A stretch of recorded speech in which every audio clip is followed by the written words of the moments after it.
केंद्र सरकार में महिला एवं बाल विकास मंत्री बनाए जाने पर पहली बार कोडरमा अपने लोकसभा क्षेत्र जाने के क्रम में हजारीबाग में रुकी और भगवान बिरसा की प्रतिमा पर माल्यार्पण किया।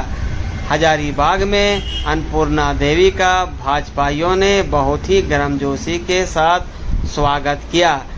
इस दौरान स्वागत करने वालों में मुख्य रूप से भाजपा कोर कमेटी सदस्य सैफाली गुप्ता, भैया अभिमन्यु प्रसाद, पूर्व जिला अध्यक्ष अशोक यादव, हरीश श्रीवास्तव सहित कई भाजपा नेता एवं कार्यकर्ता शामिल थे।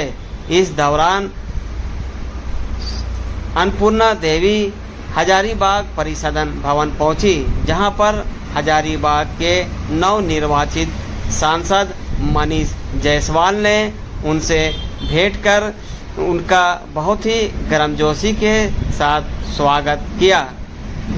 इस दौरान कई भाजपा नेता शामिल थे। सबसे पहले कोडरमा लोकसभा की जनता को नमन करते हैं। दूसरी बार उन्होंने अवसर दिया प्रतिनिधित्व करने का, और इसके साथ ही साथ झारखंड प्रदेश की जनता को भी नमन, और राष्ट्रीय नेताओं के प्रति भी आभार व्यक्त करते हैं। आदरणीय प्रधानमंत्री जी के प्रति आभार व्यक्त करते हैं कि उन्होंने एक बहुत ही महत्वपूर्ण मंत्रालय का दायित्व हमें दिया है। महिला बाल विकास मंत्रालय, जो देश की आधी आबादी और उसके साथ साथ हमारे बच्चे, यानी लगभग 75 से 80% आबादी इस मंत्रालय के माध्यम से गाइड भी होता है। मंत्रालय के माध्यम से उनका हर एक चीज़ों की देखरेख, रक्षा, सुरक्षा की भी बात करती है। और आने वाले समय में झारखंड प्रदेश की जो समस्याएं हैं, निश्चित रूप से ये ध्यान में है।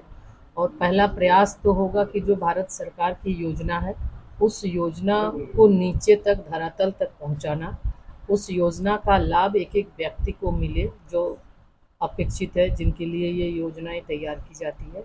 और साथ ही साथ राज्य सरकार से भी ये मेरा आग्रह होगा कि भारत सरकार की जो भी योजनाएं आ रही है महिला बाल विकास से संबंधित, उस योजना का सरकार नीचे स्तर तक उसका सही ढंग से इम्प्लीमेंट करे, ये हम आग्रह करेंगे। आज के समय में अगर देखें तो अभी चूँकि बहुत ही महत्वपूर्ण डिपार्टमेंट है, बहुत सारे महत्वपूर्ण योजनाएं चल रही है, लेकिन राज्य के अंदर अगर हम देखें तो जो बाल विकास परियोजना पदाधिकारी सीडीपीओ की संख्या बहुत कम है, जिसके माध्यम से हम हर प्रखंड तक अपनी योजना को ले जाते हैं।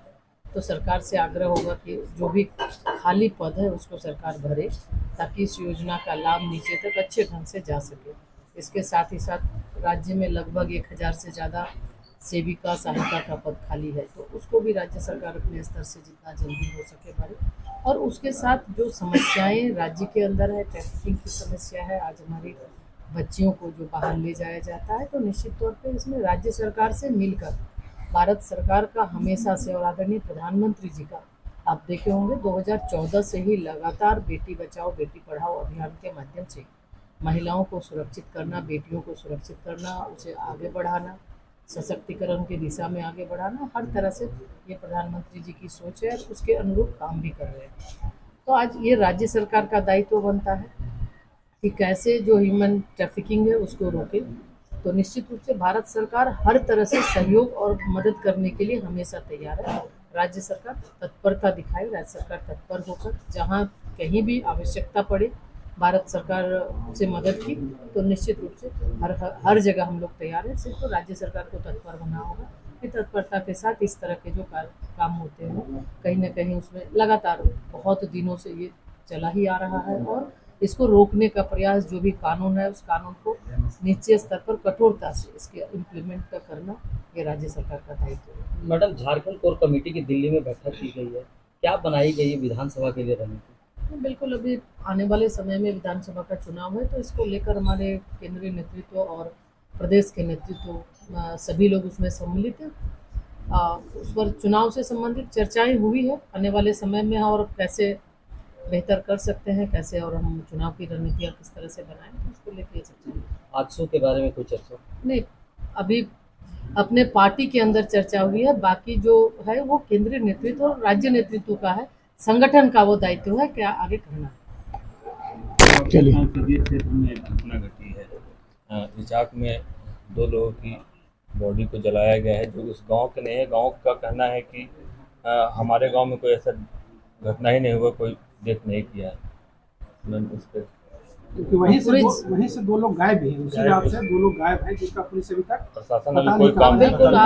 आप इस मामले में आपने बताया है, पुलिस से जो एसपी हैं एसपी से भी बात करके इसके बारे में, और जो भी इसमें जो घटना हुई है उसमें क्या सत्यता है उसके बारे में पूरी जांच के लिए हम आरक्षी अधीक्षक को कहेंगे भी, और तत्काल जो अगर इस तरह की बातें हैं तो जो दोषी है दोषी पर कार्रवाई भी करेंगे।